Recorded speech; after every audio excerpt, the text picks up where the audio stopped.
Hello बच्चों, आज अध्ययन करेंगे विद्युत विभव चैप्टर में।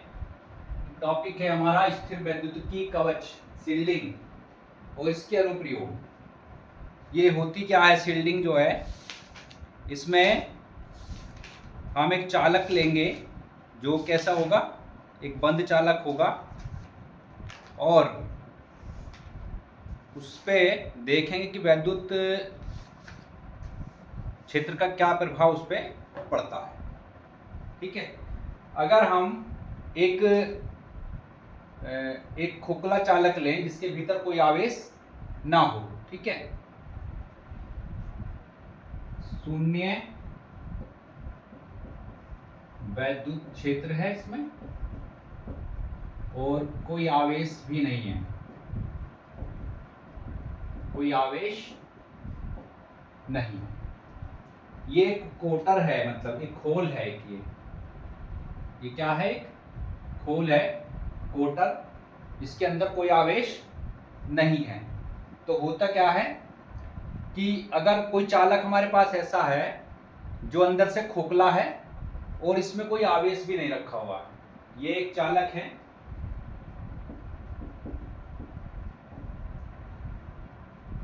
इसमें कोई आवेश नहीं है, ठीक है, और ये अंदर से खोखला भी है, तो ये जो एक कोटर कहलाता है, इस तरह की व्यवस्था क्या कहलाती है, कोटर।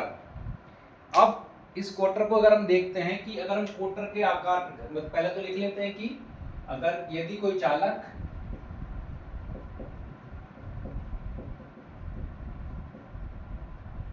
जो अंदर से खोखला हो और उसमें कोई आवेश भी ना हो, यानी कि उसके अंदर कोई चार्ज भी नहीं है, ठीक है, तो उसमें क्या होगा, जो है वैद्युत क्षेत्र उसका क्या होगा, शून्य होगा। तो उसमें वैद्युत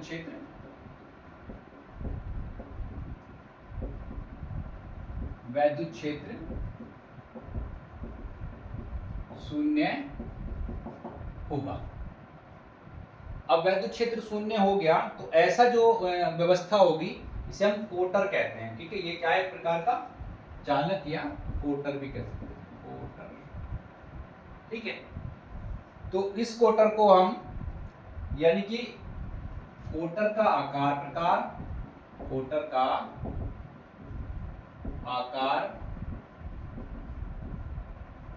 प्रकार और या ये जो आपका चालक है या चालक को दिए गए आवेश की मात्रा,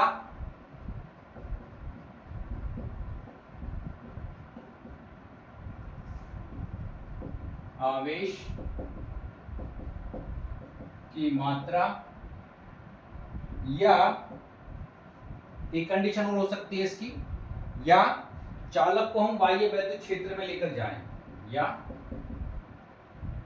चालक को बाह्य वैद्युत क्षेत्र में ले जाने पर, यानी कि हम चालक को क्या है, एक एक्सटर्नल इलेक्ट्रिक फील्ड में लेकर चले गए, ठीक है।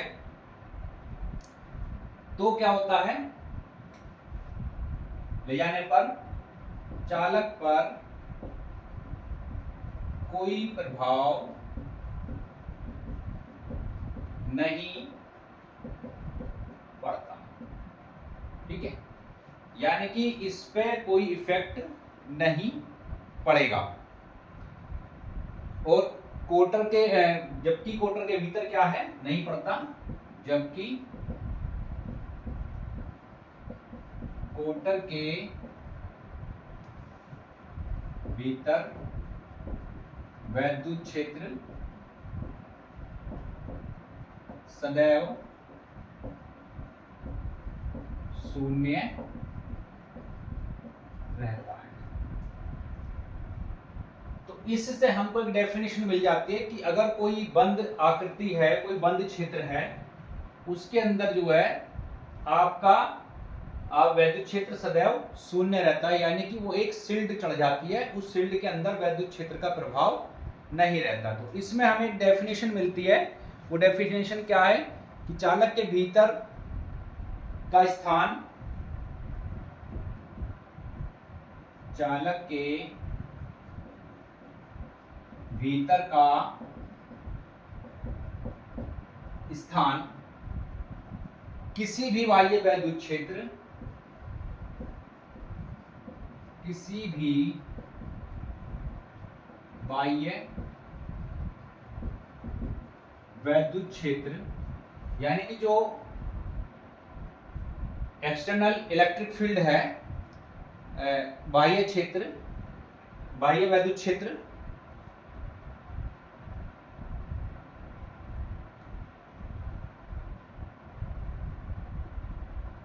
बाह्य वैद्युत क्षेत्र वैद्युत स्थितिकी, वैद्युत स्थितिकी, एक मिनट,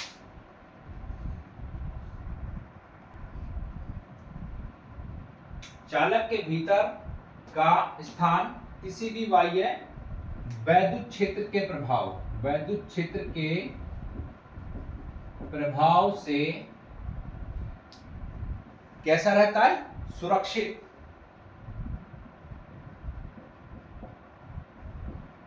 सुरक्षित यानी कि शील्ड, SIEL, शील्डेड रहता है।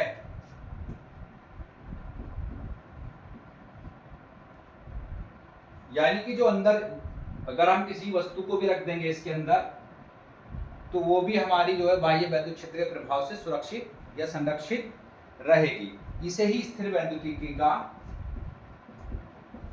इसे ही स्थिर वैद्युतिकी यानी कि इलेक्ट्रोस्टेट वैद्युतिकी कवच,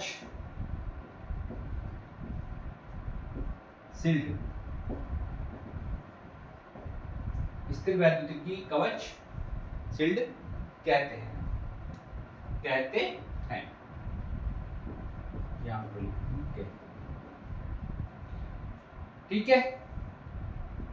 ऐसे क्षेत्र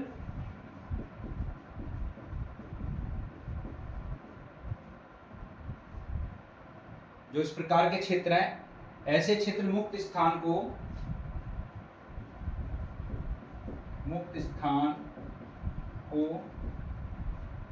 एक नाम दिया गया है। वो नाम क्या है? फैराडे प्रकोष्ठ, फैराडे प्रकोष्ठ, यानी कि इस स्थान को क्या कहा गया? फैराडे प्रकोष्ठ या फैराडे केज भी बोलते हैं इसको, FARADAY, फैराडे केज भी कहते हैं।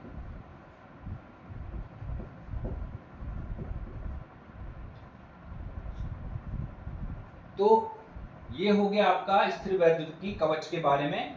सिंपली भाषा में, अगर हम कोई बंद क्षेत्र ले लेते हैं और उसके अंदर कोई आवेश नहीं है, तो उसको अगर हम किसी बाह्य वैद्युत क्षेत्र में लेके जाते हैं तो उस पर कोई इफेक्ट नहीं पड़ेगा, उसके अंदर कोई प्रभाव उस वैद्युत क्षेत्र का नहीं पड़ेगा। अब इसके देखते हैं अनुप्रयोग क्या है।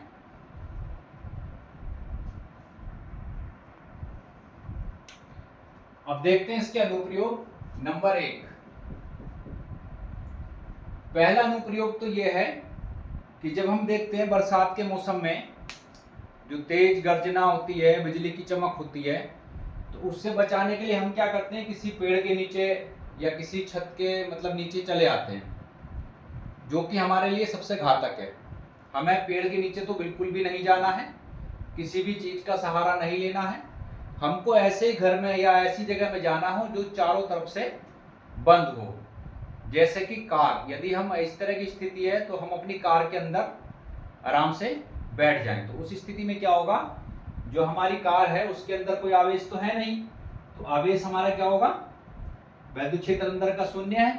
तो जो बाहर का जो कार का जो बॉडी है वो क्या करेगी, हमारी रक्षा करेगी, हमें संरक्षित कर लेगी, सुरक्षित कर लेगी, किससे, आकाशीय बिजली से। तो पहला अनुप्रयोग तो ये है, ठीक है। तो जैसे इसमें लिख भी सकते हैं, आकाश में तेज गर्जना बिजली से बचने के लिए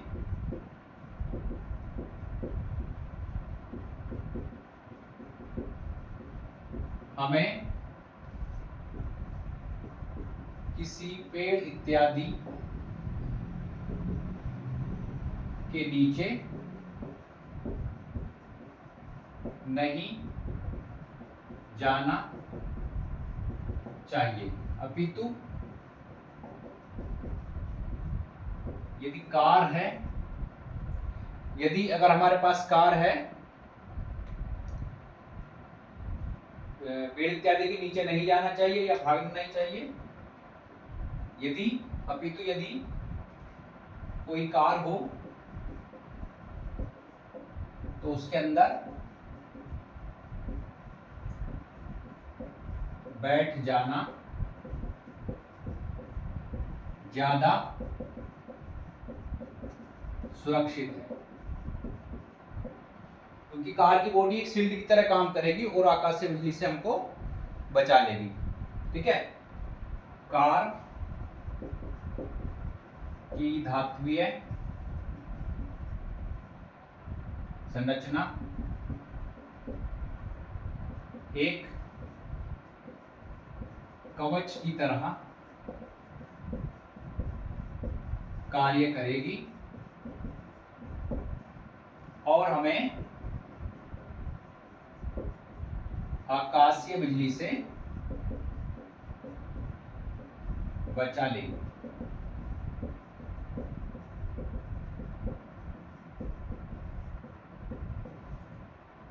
पहला तो ये हो गया। दूसरा अनुप्रयोग क्या है कि जो बड़ी बड़ी मतलब उपकरण होते हैं बिजली, इलेक्ट्रॉनिक संवेदनशील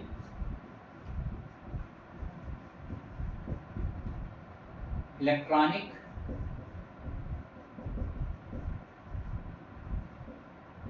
उपकरणों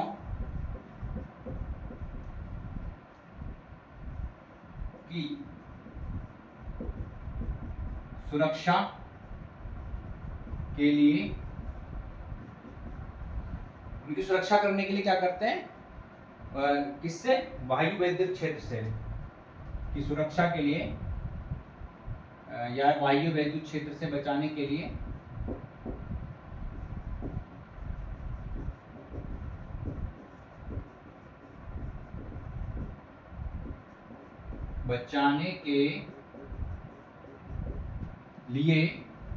उन्हें जो है बड़े कवच से ढक देते हैं, धातु के बड़े कवच, बचाने के लिए उन्हें धातु के गोलाकार कवच से ढक दिया जाता है।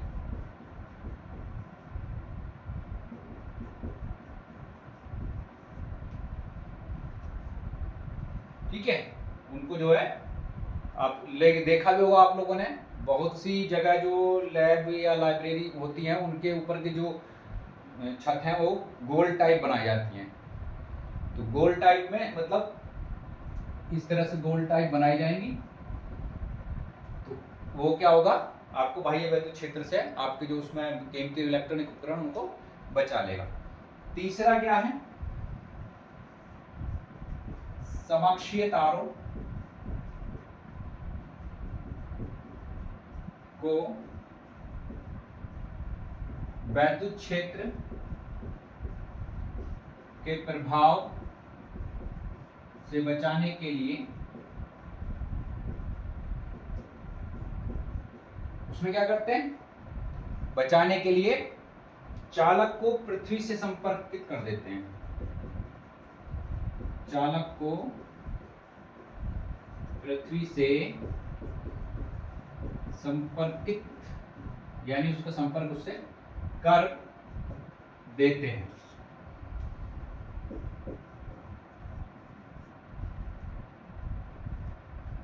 संपर्कित करना यानी कि हमने जब हम घरों में विद्युत फिटिंग कराते हैं, लाइट फिटिंग कराते हैं, तो एक 3 तार उसमें चलते हैं हमारे। एक मेन तार होता है, एक न्यूट्रल होता है और एक होता है अर्थिंग। तो वो अर्थिंग वाला तार क्या करता है, जब कोई इस तरह का प्रभाव वहां उस जगह पर दिखाई देता है जहां इस तरह के तार बिछाए हुए हैं, तो वो अर्थ वाला तार क्या होगा, उसे आने वाले बाह्य विद्युत क्षेत्र को सीधा पृथ्वी में भेज देता है। इसी तरह आप लोगों ने देखा होगा बहुत सारी जो बड़ी बड़ी बिल्डिंग्स होती हैं, इस तरह ऊंची ऊंची बिल्डिंग जो बनाते हैं, उनमें क्या होगा, टावर लगा देते हैं लोहे के, और उसका संपर्क सीधे क्या कर देते हैं, नीचे अर्थिंग कर देते हैं। ठीक है, इसको एल बोलते हैं। तो ऑयल क्या करता है, सीधे जो है अगर वायु विद्युत क्षेत्र इस बिल्डिंग से आके टकराता है तो यहाँ से संपर्क में आएगा ये, और सीधे नीचे जमीन के अंदर। तो इससे क्या होगा, हमारी जो बिल्डिंग है उसको नुकसान नहीं होगा। तो इस प्रकार से ये स्थिर वैद्युतिकी कवच क्या होता है, उसके कहाँ अनुप्रयोग हम ले सकते हैं, ये हो गया। अब इसके बाद देखते हैं स्थिर वैद्युत स्थितिज ऊर्जा।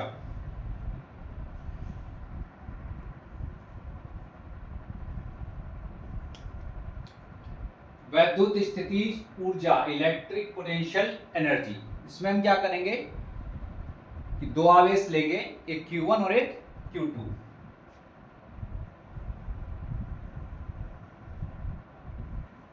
Q1 Q2, जिनके बीच की दूरी हम R ले लेते हैं, स्मॉल r।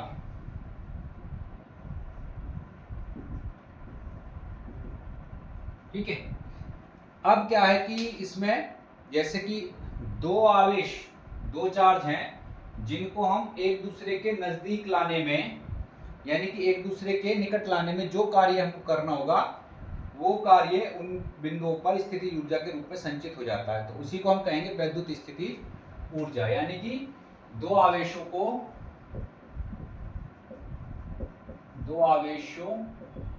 को अनंत से एक दूसरे के निकट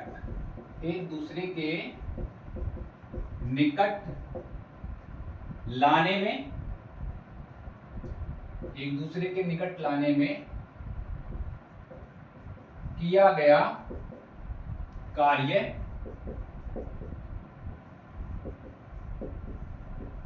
वैद्युत स्थितिज ऊर्जा कहलाता है।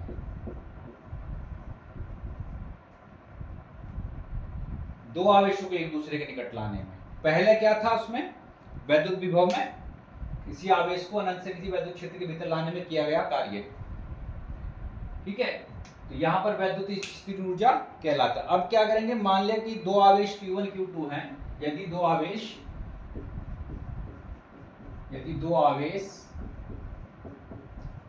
Q1 व Q2 हैं, ठीक है, जिन्हें r दूरी पर Q1 Q2, यदि 2 आवेश है हमारे पास Q1 Q2 और उन्हें r दूरी पर स्थित 2 आवेश Q1 Q2 r दूरी पर स्थित हैं,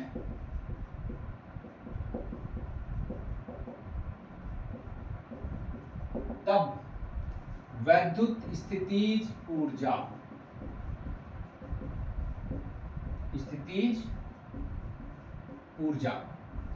यू होती है। कहीं भी आप देखेंगे वैद्युत स्थितिज ऊर्जा को यू से ही दिखाया गया होगा। तो यू बराबर,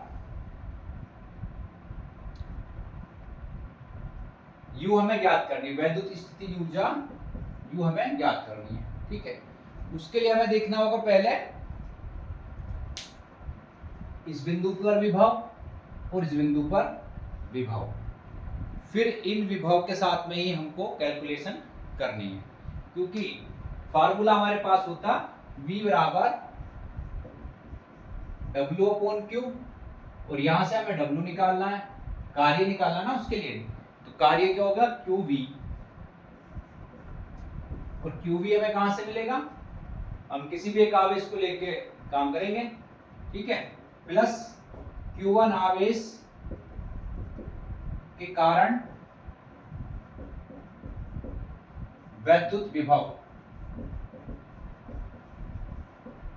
V बराबर 1/4 पाई एप्सिलॉन नॉट, यदि माध्यम को दिया होगा तो वहां K रख लेंगे, नहीं तो इसी तरह रखेंगे 1/4 पाई epsilon not Q1 upon R volt. अब वैद्युत विभव की जो डेफिनेशन है, वैद्युत विभव की परिभाषा अनुसार, यानी कि वैद्युत विभव की अगर हम परिभाषा देखते हैं तो आवेश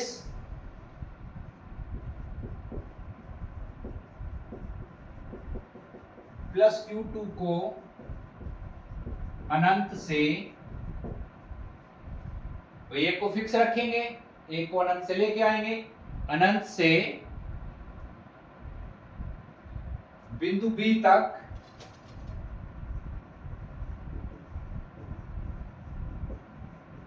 लाने में, बिंदु B तक लाने में किया गया कार्य,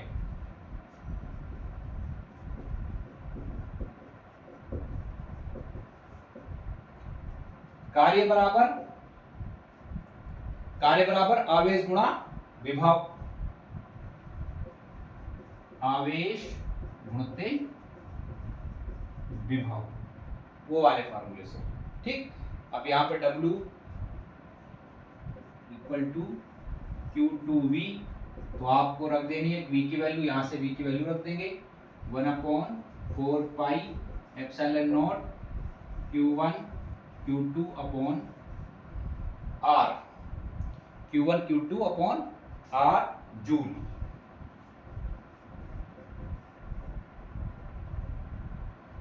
तो W बराबर हमको मिल गया 1/4 पाई epsilon not Q1 Q2 upon R, और यही कार्य जो है, यही कार्य क्या होगा, जो हमारे निकाय है Q1 Q2 का निकाय, कार्य निकाय प्लस Q1 Q2, जो हमारे दो निकाय सिस्टम है Q1 Q2, ठीक है, AB की वैद्युत स्थितिज ऊर्जा होगी, यानी कि U बराबर 1/4 पाई epsilon not, 1/4 pi epsilon not Q1 Q2 upon R, इतने जूल।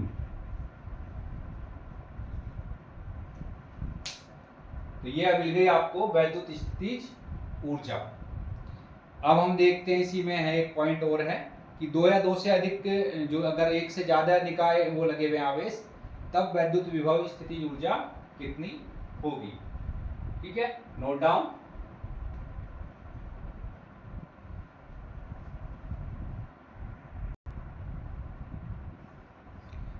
अब है हमारे पास दो या दो से अधिक वैद्युत आवेशों से बने वैद्युत विभव की वैद्युत स्थितिज ऊर्जा।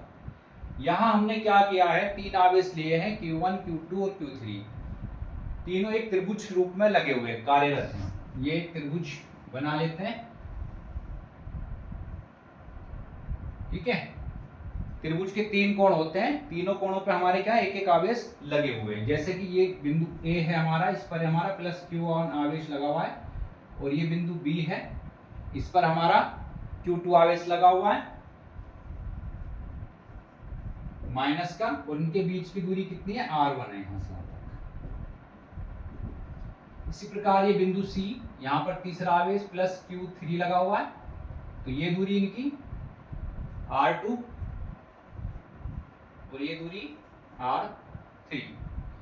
तीनों की अलग अलग दूरी जो है आपकी बनती है, लेकिन इसमें एक चीज देखने की बात यह है कि R3 और R2 इस तरह से हमारी बात नहीं बनेगी। हमको क्या करना होगा, दोनों आवेशों के जो पॉइंट्स हैं उनसे दर्शा के इसको दिखाना पड़ेगा। इसकी दूरी होगी R12, इसकी दूरी होगी R23 और इसकी दूरी होगी R31 या 1-3 भी ले सकते हैं, 1-2-3 किसी भी प्रकार ले सकते हैं। तो यहां पर हमको लिखना है यदि तीन आवेश कौन कौन से हैं, प्लस का Q1 माइनस के Q2 व प्लस के Q3, तीन आवेश हैं जो किस तरह से लगे हुए, एक त्रिभुज के तीनों कोणों पर, एक त्रिभुज के तीनों कोणों पर कैसे क्या कर रहे हैं, कार्यरत हैं। तीनों कोणों पर हैं या कार्यरत हैं, तीनों कोणों पर कार्यरत हैं। तो निकाय की वैद्युत स्थितिज ऊर्जा, अब हमें क्या ज्ञात करनी है, इसकी वैद्युत स्थितिज ऊर्जा ज्ञात करने की कैसे हमारी वैद्युत स्थितिज ऊर्जा निकलेगी। इसमें हम क्या करेंगे कि U निकालना है हमको। तो पहले तो हम लेंगे Q1 माइनस Q3, ठीक है। हमारे दो पॉइंट है Q1 Q3, Q1 और Q3। युग्म की ऊर्जा, एक युग्म इससे बनेगा, जोड़ा बन जाएगा, यानी कि युग्म की ऊर्जा प्लस माइनस Q2 Q3 युग्म की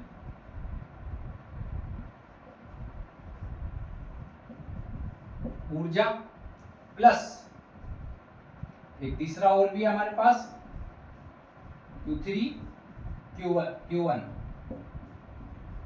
युग्म की स्थितिज ऊर्जा, यानी तीनों की ऊर्जा को हम निकालेंगे और यहां पे जोड़ देंगे, ठीक है। तो इस प्रकार से हमको मिलेगी इस निकाय की स्थितिज ऊर्जा। अब देखिए उसको हम कैसे ज्ञात करेंगे। सिंपली अभी हमने निकाला था U बराबर 1/4 पाई epsilon not Q1 Q2 upon R। तो इसी प्रकार से इसमें भी जो है हमको करना पड़ेगा। पहले के लिए 1/4 पाई एप्सिलॉन नॉट युग्म हमारे Q1, सॉरी यहाँ पे Q2 रहेगा भाई, Q1 माइनस Q2 अपॉन दूरी कितनी है इनकी, AB। ये दूरी कितनी है, AB। वैसे हमने R1 ले रखा, उसको हम बाद में रख देंगे, plus 1/4 pi epsilon not Q2 minus का Q3 upon BC plus 1/4 pi epsilon not Q3 Q1 upon CA, ये वाली दूरी। अब इसमें देखिए आप यहां पर ये कुछ कॉमन आ रखा है, ठीक है। कॉमन निकाल लेंगे बाहर और फिर अपनी वैल्यूज को रखेंगे अंदर। 1/4 पाई एप्सिलॉन नॉट ब्रैकेट लगाएंगे बड़ा, minus Q1 Q2 upon R12 plus minus Q2 Q3 upon R23 plus Q3 Q1 upon R31। तो ये आपकी आ गई स्थितिज ऊर्जा किसी निकाय के लिए। अगर कोई निकाय पे इस प्रकार से काम कर रहे हैं तो आवेश, तो उसकी स्थितिज ऊर्जा इसी प्रकार से निकलेगी। इसको हम एक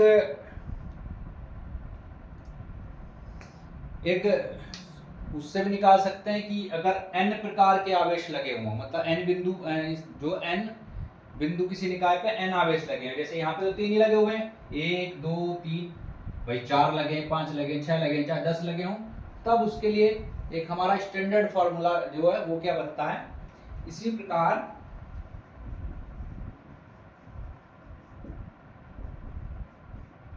किसी निकाय पर n आवेश कार्यरत हो तो वैद्युत स्थितिज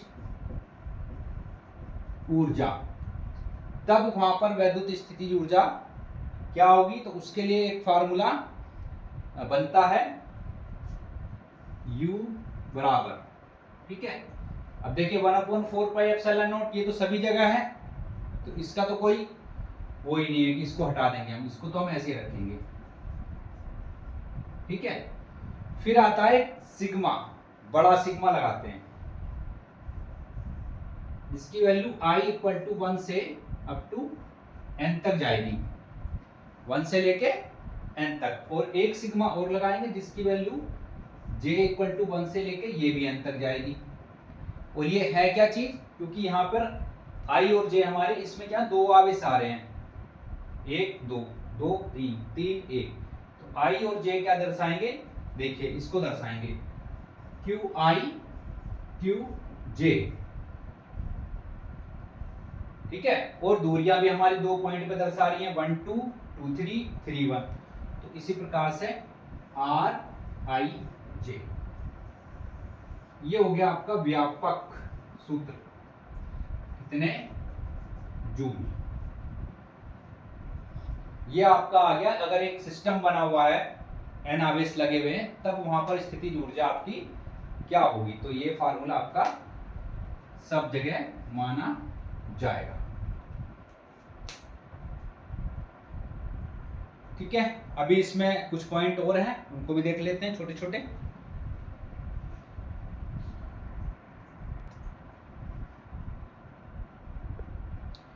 अब देखिए यहां पर दो अनुप्रयोग और हैं उसके, कि एक समान रूप से आवेशित गोले की स्थिर वैद्युत स्थितिज ऊर्जा।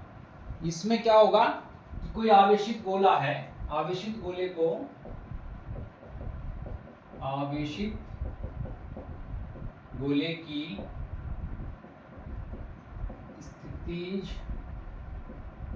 ऊर्जा क्या होगी, ये तो आप जानते हो कि जब कोई इसी आवेश को, किसी दो आवेशों को अनंत से निकट लाया जाता है, ठीक है, तो उनके बीच जो कार्य किया जाता है उन पर, वही उसकी स्थितिज ऊर्जा कहलाती है। तो यहाँ भी यही है स्थिति, एक आवेशित गोला है, तो अनंत से कोई आवेश जो है, क्यू आवेश, उसके अनंत से कोई आवेश लेके आना है उस तक, जो भी चार्ज लगेगा उस पर, वही कार्य उसकी स्थितिज ऊर्जा कहलाएगी, ठीक है। तो आवेशित गोले की स्थितिज ऊर्जा उस कार्य के बराबर होगी, उस कार्य के बराबर होगी, किस कार्य के, जो कि मतलब जो Q आवेश है कोई, को अनंत से, जो आवेश Q को अनंत से, Q को अनंत से कहां तक लाना है, उस गोले पर, यानी कि जो Q आवेश द्वारा उस गोले पर लगाया जा रहा है, अनंत, जो आवेश Q को अनंत से उस गोले पर लगता है, ठीक है।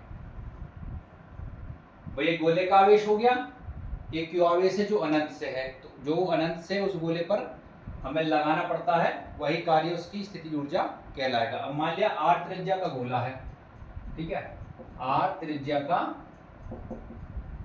गोला, जिस पर आवेश कितना है, आवेश क्या है उस पर, Q आवेश है, ठीक। तो अब उस पर स्थितिज ऊर्जा कितनी होगी भाई, अगर गोला है तो उस पर आवेश जो समान रूप से वितरित भी होगा, तब स्थितिज ऊर्जा U बराबर, सिंपली इसमें ज्यादा कुछ नहीं करना, हमें डायरेक्ट फार्मूला लिख लेना है, ठीक है, 3Q², यही आपके कोर्स में भी है, तो इसलिए इसमें ज्यादा नहीं जाना, इतने से आपका काम हो जाएगा। 20 पाई एप्सिलॉन नॉट आर।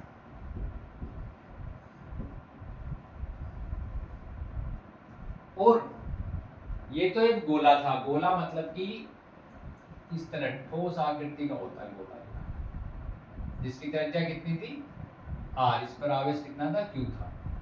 अब एक है गोलीय कोश, रिंग, ठीक है, ये रिंग है गोलीय कोश, इसकी त्रिज्या भी आर है, इसकी त्रिज्या भी कितनी है आर ही है। तो इसमें भी इसी प्रकार से हमारी वैद्युत स्थिति ऊर्जा निकल आएगी, ठीक है, यानी कि U बराबर Q square upon 8 pi epsilon naught R, 8 pi epsilon naught R, ये आपका गोलीय कोश परिस्थिति ऊर्जा होगी। अब इसके बाद आता है ऊर्जा घनत्व। ऊर्जा घनत्व क्या है कि वैद्युत क्षेत्र में किसी बिंदु के परितय, वैद्युत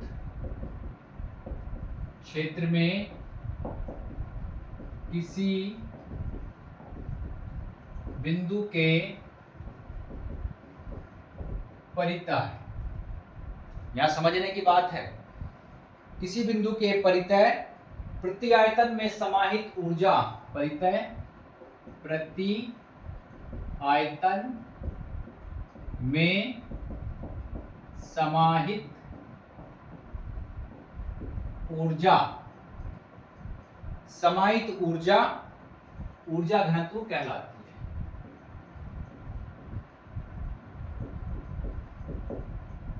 ऊर्जा घनत्व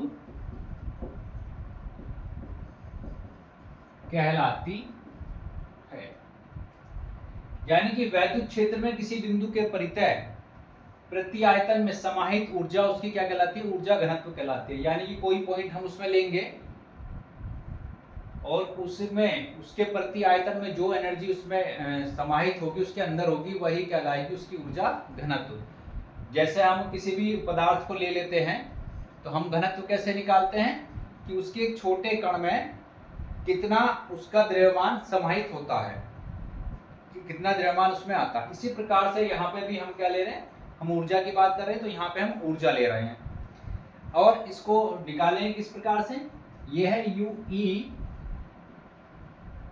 इक्वल टू U अपॉन जो एनर्जी है उसकी बटे आयतन, बटे आयतन। और ये फार्मूला जो निकल के आता है, इसमें डेरिवेशन नहीं है, डायरेक्ट फार्मूला है आपके लिए, 1/2 एप्सिलॉन नॉट E स्क्वायर, ये इसका फॉर्मूला है, ठीक है। और यदि हमें निर्वात में देखना हो, निर्वात के अतिरिक्त, निर्वात के अतिरिक्त यानी कि वहां पे निर्वात नहीं है, दूसरे हम कोई मीडियम ले रहे हैं, अन्य किसी माध्यम में, अन्य किसी माध्यम में, वहां क्या होगी, UE equal to 1/2 epsilon naught KE square, वहां पर इसकी वैल्यू इतनी होगी जूल में।